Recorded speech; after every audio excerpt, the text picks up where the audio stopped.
Welcome everyone to part two of the myth of 2026. Let's jump in and I will share what's happening for this second part of our story. Part two. I'm calling this the threshold of faith because we have this coming together of like Saturn and structure and the ocean, Neptune and Pisces energy. Um, We are entering a story together. So I'm going to share some of my story that I feel relates to this part of the workshop, the second section. So I am a mother always, and I'm an archetypal astrologer, which kind of means that I see the planets as archetypes, as like almost characters within us, as our inner voices. And each planet represents a different part of ourselves, a different part of our inner conversation, and a part of ourselves that when we get to know them and when we understand them, we can recognize their voice and work with them in a way that helps us to navigate what we're feeling, what we're thinking, and how the different parts of us are reacting to different situations. Um, I have a Pisces sun and Pisces moon, which makes me really well acquainted with Pisces energy, which we're going to be talking about today. The idea of everything being one, of it, this entire reality, everything being spiritual and interconnected and kind of fluid, feels really true to me in a way that I know it doesn't for everyone else. And so this story, the story that we're going to talk about today, really speaks to that part of me. But I also have Saturn right on and in our charts, our ascendant is the part of us that is like how we appear to the world, the piece of ourselves that we project where people see us, where the horizon at the moment that we were born, where our chart meets the earth. And so having Saturn in that specific spot means that he weighs heavy on me. I am deeply acquainted with Saturn and his energy in my life from a very young age. He has been a really present archetype for me. And so this coming together of the Pisces energy within me and the Saturn energy within me is a story that I'm going to tell you today. And we are all made of these stories. All of us show a different piece of this magical cosmos. So I'm going to open this space. We honor the below, the above, and the space we share.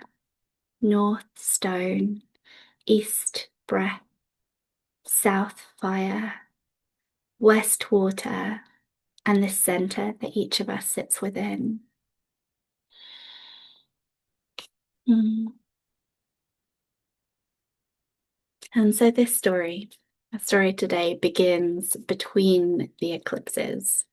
Now, eclipses, I feel like we sometimes catastrophize them, think of them as being something really massive and life-altering.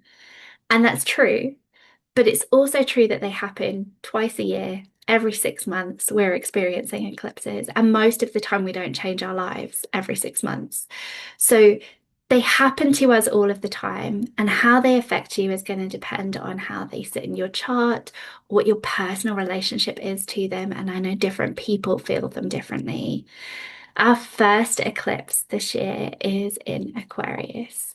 And this speaks to the energy of Aquarius, to the collective, to, in many ways, to Pluto and the journey that he is on through Aquarius, because he is shaping that sign at the moment, but also to like our vision for the future, to technology, to the way that we want to exist as people within the world without hierarchy, with this kind of freedom, liberation kind of vibe. And when we come to an eclipse point, it's this is a solar eclipse. So the sun is going to be hidden behind the moon. And as that happens, in like Chinese astrology or Vedic astrology, they speak of this as a dragon and that swallows the sun. And as it swallows the sun emerges from the other side with a new quality. It's a different kind of light that we experience from that point onwards. And in this phase of eclipses, we're seeing that shaped by Aquarian light. And so we see the sun moving into this like slightly different energy, and nothing is ever the same again. And I feel like this is true of every eclipse that ever happens. You move through it and then nothing is ever the same again, in a way that is really deeply powerful and transformative and also really normal, and we're experiencing all of the time. And so this eclipse, we see the quality of the sun changing as we move through it. The second eclipse is a lunar eclipse in Virgo. So the earth is going to move between the sun and the moon. And one of the like truly magical things I think about eclipses is that the earth and the moon are exactly the right size and exactly the right distance from each other, that they are able to completely block out the sun. It's a magical kind of a magical kind of science of their scale and distance, that it wouldn't happen how it happens if they were any other size or any other distance. And somehow we're set up in this perfect alignment, that when the moon's orbit is just right, they are the perfect size. We are the perfect size as the Earth, and the moon is the perfect size. And when we align, and in this alignment, where the Earth is blocking out the sun from the moon, we see this change in the quality of the light of the moon. And the moon is related to our emotions and to in Virgo very much to our body and our health and our routines and all of that like mundane normal stuff of life, the things that we are doing all of the time. um we see a changing in that energy, and a call to return really to tending to our bodies, tending to our health, tending to the routines of our life, and thinking about what they mean to us, what they mean about us, and whether they are in alignment with the life that we really want to build for ourselves.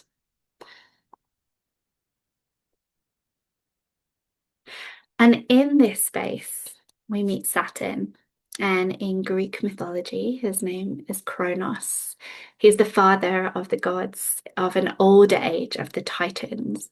And so he has this like ancient grandfather energy of being around, not in the beginning, but like he is an old god. He is a deeply ancient god. And as he speaks in our lives, as we experience this energy of Saturn, of Kronos, he often speaks as a figure of authority. He speaks with a wisdom, but also like an authority. He speaks to us about responsibility, about discipline, about, I think he often shows up as that voice that tells us what we should be doing. And he has quite a black or white kind of voice usually.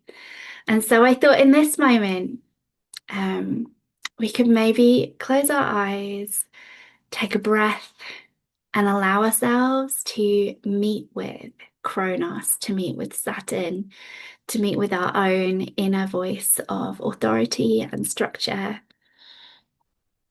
And so try to imagine this old wise God. He's emerging from the sea. He's just spent the past 2 years in Pisces and is just moving into Aries, a meeting with Neptune.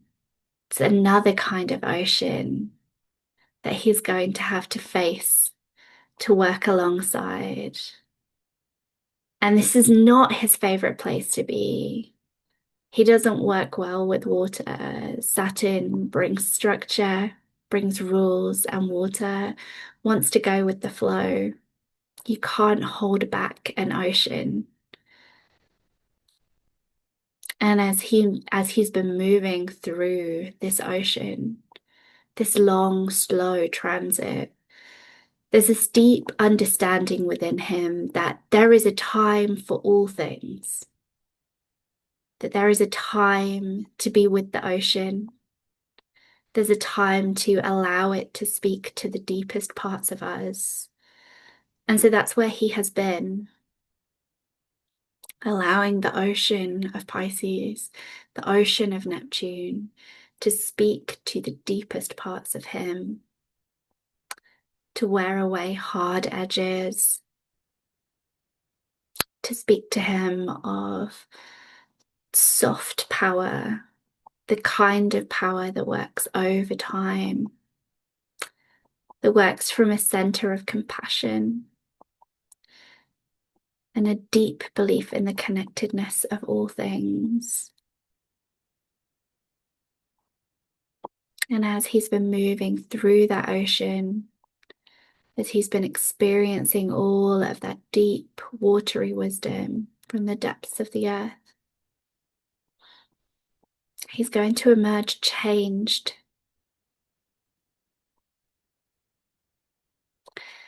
And as you think about how Saturn shows up in your life, how Kronos shows up in your life, I want you to think about what that feels like. Is there a place in your body that you feel this energy of authority, of what you should be doing, of discipline and commitment? Is there a place in your body that that energy shows up? Is there something you can feel? And think about the voice that it speaks to you with. When you hear your inner voice telling you what you should be doing, does it speak with a voice that's familiar to you? Often this takes on the voice of maybe a father figure or a teacher, someone who feels older, wiser, with more authority. Often that's a voice that we take on, that we internalize, that we build this archetype around. You need to take a moment to listen to that voice, to recognize them, and to recognize them as part of yourself, as a part of yourself that has your own best interests at heart. And that even at times it may often feel cruel or hard. That this is a piece of you that wants you to succeed. This is a piece of you that helps you to achieve the things that you want to achieve. And as you get to know this voice within you, you'll be able to have conversations with them and the other parts of yourself. To recognize that their voice is not the only voice within you, but that also it speaks with great wisdom.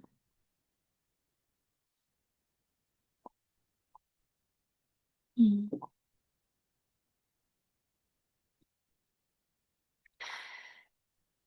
As we return to this moment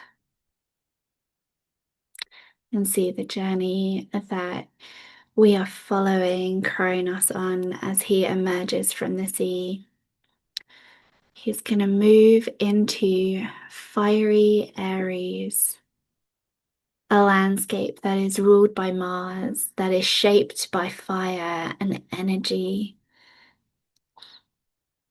That as he steps out of the water, it's not a gentle acclimatizing to what needs to happen next, to what foundations he may be building, to what energy he may be stepping into. This is action. And in many ways, Aries is that instinctual, deep knowing of what the next step is. It's not planning, it's not really even sinking into that old deep wisdom that Saturn has. It's the what do we do now? Let's go do it. Let's just make it happen. And as Saturn reaches this space, having been in that watery energy, as he hits Aries, he also meets with Neptune. And Neptune is the ocean. Neptune is a very Piscean energy, the ruler of Pisces, and they have been right next to each other for the last year, but not quite touching. And there's something that happens when planets meet each other, where they approach each other and you feel the energy building and the energy building and the energy building. And then they meet and cross paths. And it dissipates from that point onwards slowly, and you still feel its presence. But there's like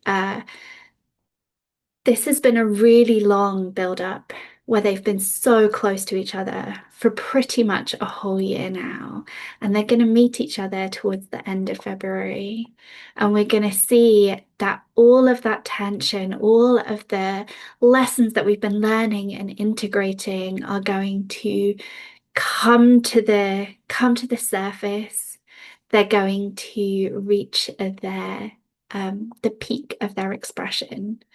And I think that for a lot of us, this has felt very much like a reshaping, almost like clay. Have an image of clay and being shaped into something, but not quite firming up, and then being shaped into something else. A constant becoming and unbecoming and reinventing ourselves and not really knowing how to settle. For me, this has felt really personal because it is happening, or it was happening right on top of my sun, right at the end of Pisces. But as it moves into Aries, there is a sense that we're settling now, that this constant becoming and unbecoming has been a process of shaping us into what we need to become to move through the fire. And as we like think of that analogy of the clay that is being shaped while it's still wet, as it moves into the fire, as it moves into the kiln, it becomes something that is solid, that is usable. It goes into the fiery kiln of Aries and comes out as something useful, as something that we can really work with, that is a solid foundation that we can build on, that we can move forwards from, and that will hold energy, that will hold fire as we move into Aries. As as Saturn emerges from the ocean and is ready to get on with building what we're building, with putting those foundations in place, with moving forwards with the work that we're doing, Venus meets Saturn. And one of the stories that I think is really significant this year is Venus will meet Neptune and then Saturn. All the planets moving through. They're going to meet Neptune and then they're going to meet Saturn, because Saturn is leading the way now, has gone past Neptune. When Venus meets Neptune and then Saturn, they're like one day apart. She's just going to like bam, bam, meet both of them. And when she comes into this story, she talks to us about our values. She talks to us about the things that we love, the things that we want, the things that are worth building. And there's a real danger with this energy that we're just like, okay, what do I need to do? We hear that voice of what we should be doing, and we do the thing that we should be doing. And Venus comes along and is like, I'm part of this conversation too. What do we want to do? What is it that we want to build? What are we made for? What is our deepest desire in our hearts? What is the thing that lights us up? Let's build that. Let's make that central. Let's honor the part of ourselves that is love and that brings love, that creates beauty in the world. Because creating beauty in the world is the most important thing. And so as she meets Saturn, she reminds him of what he values, of what he wants, of what his purpose is in the world, to bring beauty, to bring connection. I believe that that is like universally our purpose as humans, that we move through the world bringing beauty, bringing connection, bringing love. And Venus is our reminder of that energy. Venus makes us stop and think about what it is that we value, what it is that we love. And then Saturn meets Mars. By the time that Mars meets Saturn, Saturn and Neptune are like 10 days apart. Mars moves slightly slower as well, but like there's a good bit of space between them. And so by the time Mars meets Saturn, it's been over a week since he met Neptune. Mars is well into Aries. I think about 7 degrees. I didn't write that down. I should have written that down. Oh no, I did write that down. It is 7 degrees. And so we're well into that Aries energy. And Mars is the ruler of Aries. And so really accentuates that energy of like, let's do it. Let's get some stuff done. Mars is that warrior archetype within us. And he often is all about moving fast and breaking things and not really thinking through the consequences. Which is why Mars and Saturn in astrology are such a beautiful pair because it's important to do stuff, it's important to take action, but it's also important to take responsibility for the action that we take and to behave with discipline, with to build in a way that is sustainable so that we have the stamina to continue. And these are the qualities that Mars and Saturn bring when they work together. When we have like that figure of authority and that warrior figure who are working together, they bring action with wisdom. They bring energy, but also the stamina to sustain that and the wisdom to use the energy responsibly. And so this can help to really sustain the energy.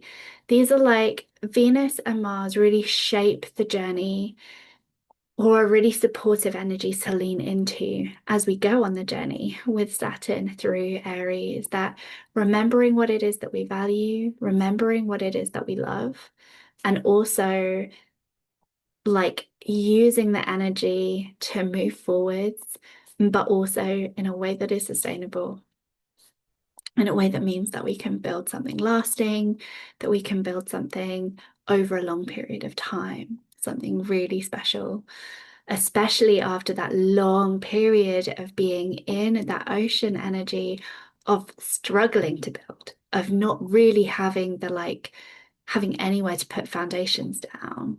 Now is a time where foundations can be built, where something of substance can be built.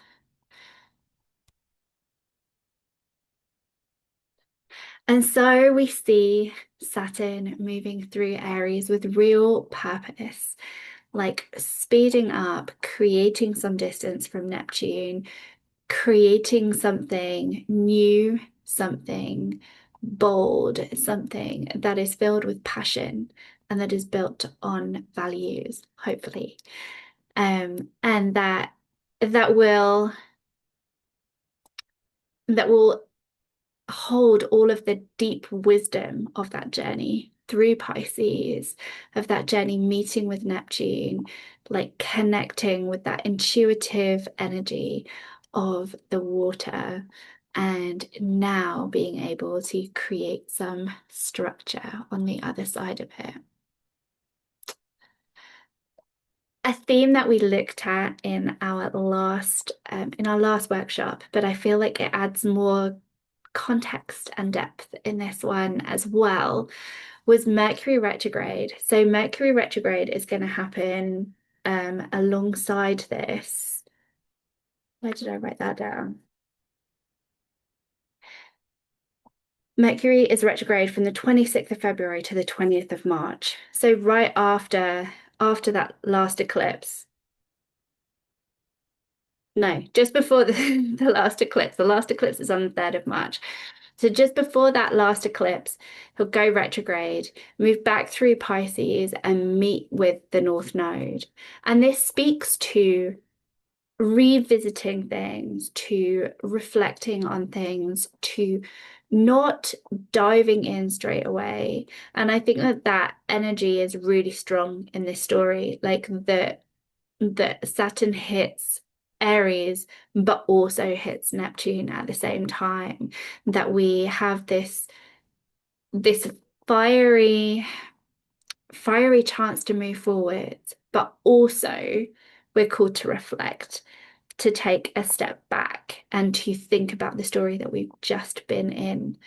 And so Mercury goes retrograde, meets with the North Node, which speaks to us of destiny, which speaks to us of purpose, of the road that we are called to take, and then moves forwards again through Pisces, and will meet with Saturn at a similar time to Mars, bringing that wisdom as we are like moving forwards with that Mars energy.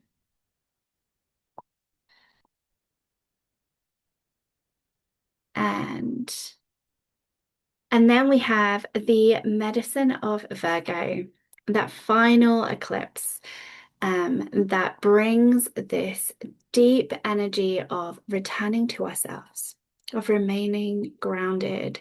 And I feel like this is such important medicine for this moment and for this year, to be grounded in that Virgo energy, in the earth, in our bodies, and in our um, paying attention to the way that we are feeling, to how we are nourishing ourselves, to how we are looking after our nervous system as we move through this change and new energy of like everything shifting and changing around us. As we move through that, staying really present with our body and with that grounding, beautiful energy of Virgo is really important.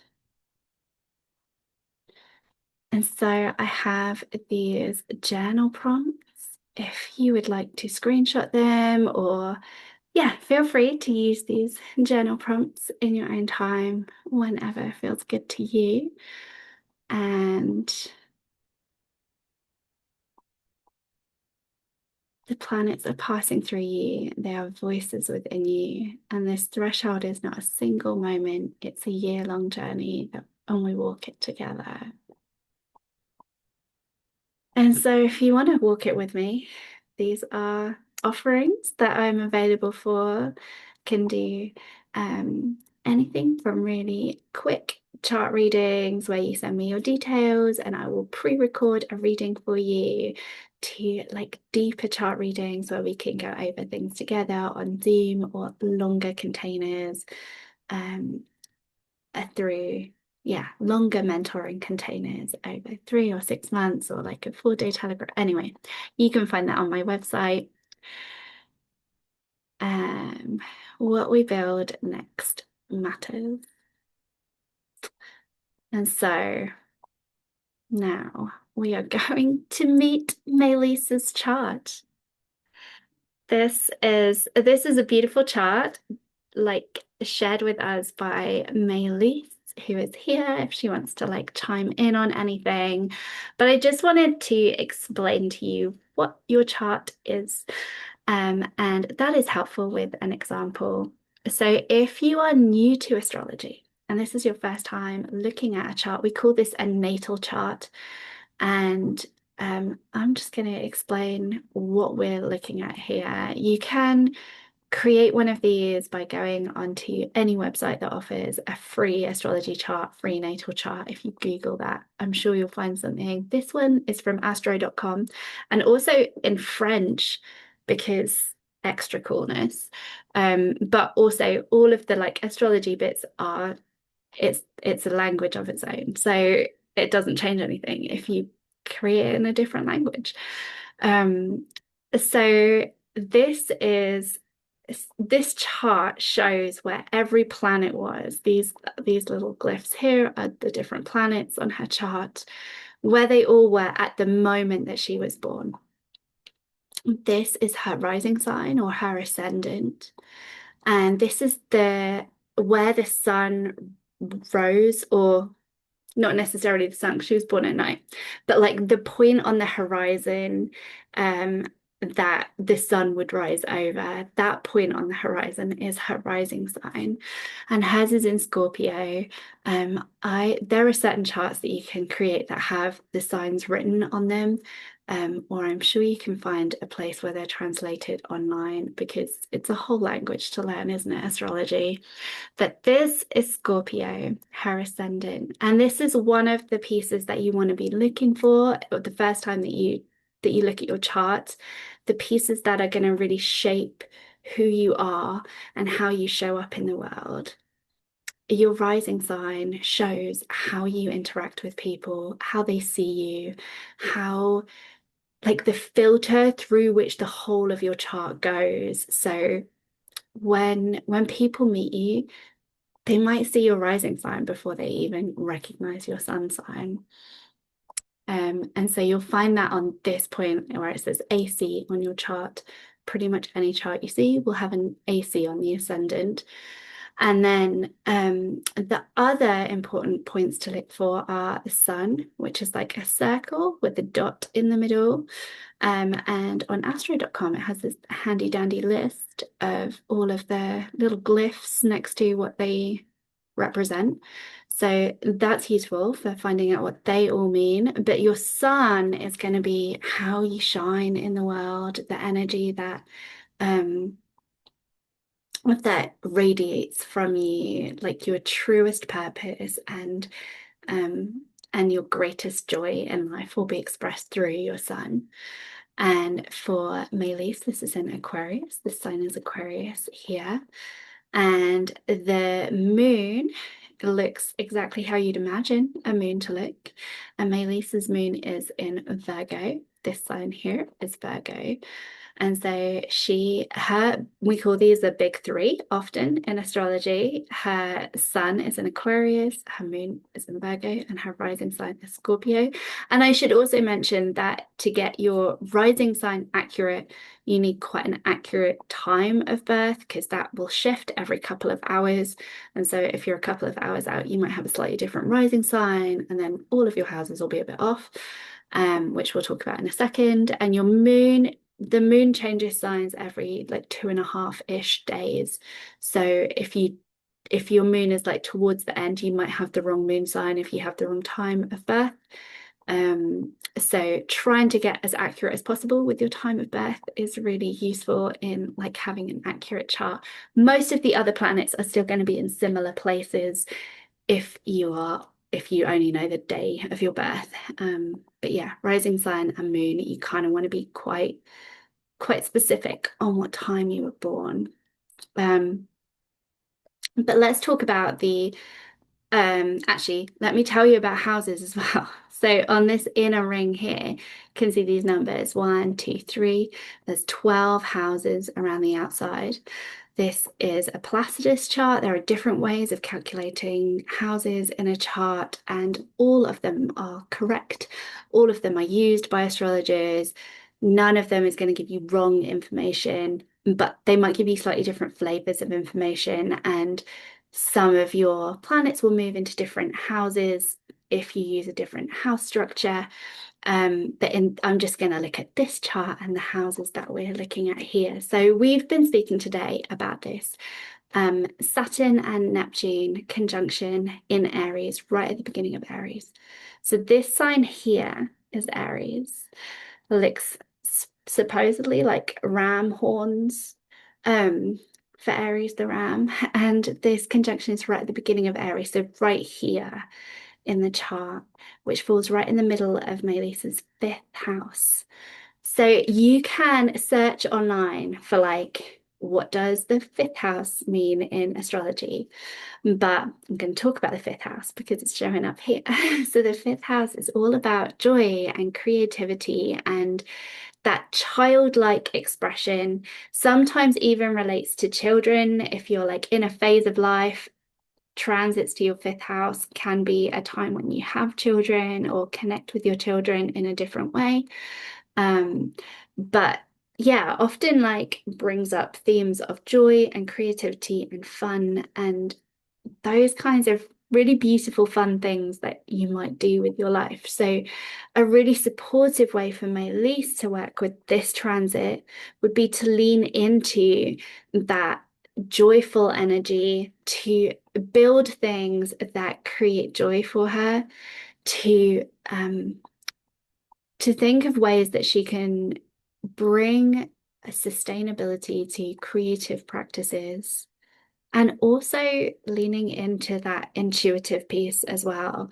Pisces and Neptune really, their language is poetry and art and imagination. And so leaning into those kinds of expressions might be really supportive for her. But the thing that is like really important right now is that Melis's sun is exactly conjunct Pluto. So last week in workshop one, we spoke a lot about Pluto and about what he means for us and in our charts and in Aquarius specifically.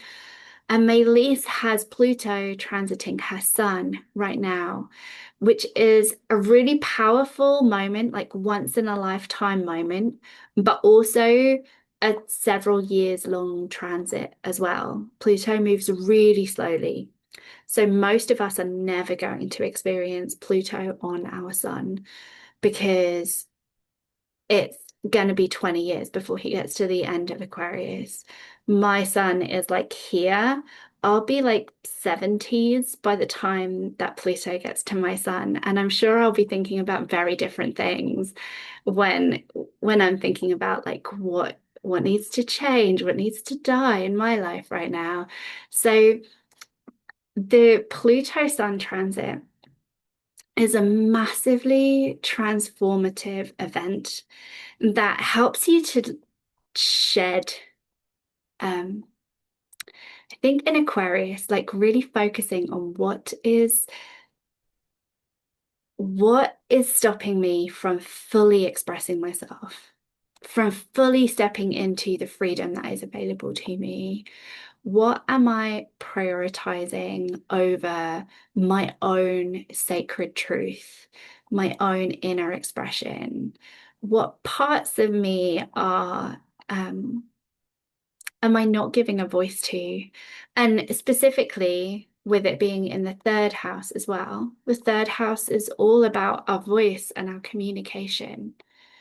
Like being able to really speak that inner truth from a place of authenticity and freedom and not getting caught up in other people's ideas of who you should be, not even getting caught up in your own ideas of who you should be, but stepping into that freedom and allowing everything else to die, to become the fertile ground from which you build the rest of your life.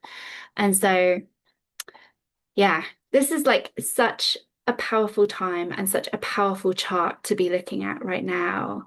And it really speaks to this, the Pluto piece. Like that is something that is being fully expressed through Melis, and that she will probably not understand what that means or what that looks like for at least another couple of years. But today, in this moment, her sun is at 3 degrees of Aquarius. Pluto is at 3 degrees of Aquarius. This is like a really powerful year for her. Oh, and we should also talk about eclipses as well, because that's also super powerful for her. So the first eclipse is at 28 degrees of Aquarius, so right at the end of Aquarius here. the second eclipse is at 12 degrees of Virgo. So this is Virgo, and this is her moon at 11 degrees. So that second eclipse is going to probably feel really emotional. The moon represents our emotional self. And it's in her 10th house as well. So the 10th house is the house of our legacy, of our career, of the of the career that we are building for ourselves. And that can look different depending on what kind of work you do and what kind of life you've built. So for some people, that's going to be like their business. For some people, it might be about charity work that they do or about a hobby that feels like it's more of an expression of themselves than their work. Or motherhood often shows up in that 10th house space, as well as other places within the chart. But this 10th house moon Virgo eclipse will probably feel like a shift in the way that she relates to her body, that she relates to her emotional self, and that she expresses those pieces of herself in the world through her work, through her public face. But also like moon transits can feel really vulnerable. And so being aware that this could be really emotional, that it could feel really vulnerable, that there is that tendency to take everything very personally when we have like pretty much when anything hits our moon. And so being aware of that, being aware that this could be a time where you're feeling a little bit vulnerable. Just don't put yourself in positions where that might be triggered or where that might be really uncomfortable, or just create space for yourself to express your vulnerability, to be with that, and to allow yourself to feel, to let emotions are energy and motion, right? And then we're like facilitating that to move through our bodies, and like in a very embodied way with the moon in Virgo as well. Yeah. So I think now I might stop this screen share if I can figure out how to do that. And oh, there we go. Did that work? And I will stop recording and we'll move into a Q&A phase of this workshop. Thank you for everyone who's watching on the replay.